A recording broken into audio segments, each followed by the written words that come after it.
வருது, மக்களாட்சி வருது. நல்லாட்சினா எடப்பாடியார் தான். வாக்களிப்பீர் இரட்டை இலையே. இனிமே கண்ணை மூடிட்டு கடலை எண்ணெய் வாங்கலாம். ஏன்னா மந்த்ரா கடலை எண்ணெய் இதயத்தின் தயாரிப்பு. வறுக்க பொரிக்க ஏன் எல்லா சமையலுக்கும் மந்த்ரா தான். மந்த்ரா கடலை எண்ணெய், அபார ருசி, ஆரோக்கியமான உடல் நலம்.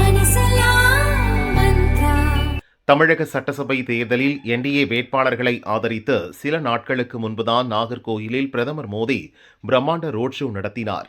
இதன் தொடர்ச்சியாக இன்று மீண்டும் பிரச்சாரத்துக்காக தமிழகம் வருகிறார்.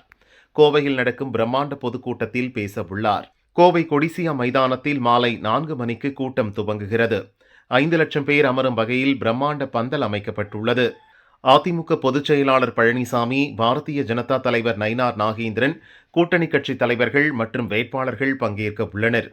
கோவை மற்றும் பக்கத்து மாவட்டங்களில் போட்டியிடும் என்டிஏ வேட்பாளர்களை ஆதரித்து பிரதமர் மோடி பேச உள்ளார்.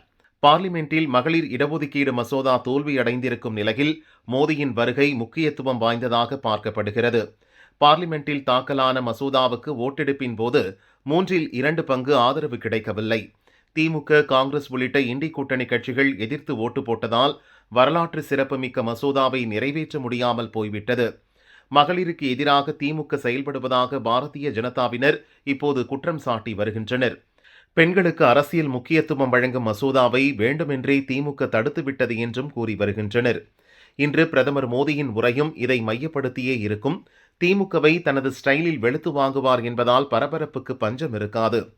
மோடி என்ன பேசப் போகிறார் என்பதை கேட்க அதிமுக, பாரதிய ஜனதா உள்ளிட்ட கூட்டணி கட்சியினரைப் போல திமுக மற்றும் அதன் கூட்டணி கட்சியினரும் ஆர்வமுடன் இருக்கின்றனர். பிரதமர் மோடி மட்டுமின்றி மத்திய அமைச்சர் அமித்ஷா, முதல்வர் ஸ்டாலினும் இன்று கோவை வரவுள்ளனர். இதனால் கோவை முழுதும் பலத்த பாதுகாப்பு போடப்பட்டுள்ளது. 2600 போலீசார் குவிக்கப்பட்டுள்ளனர்.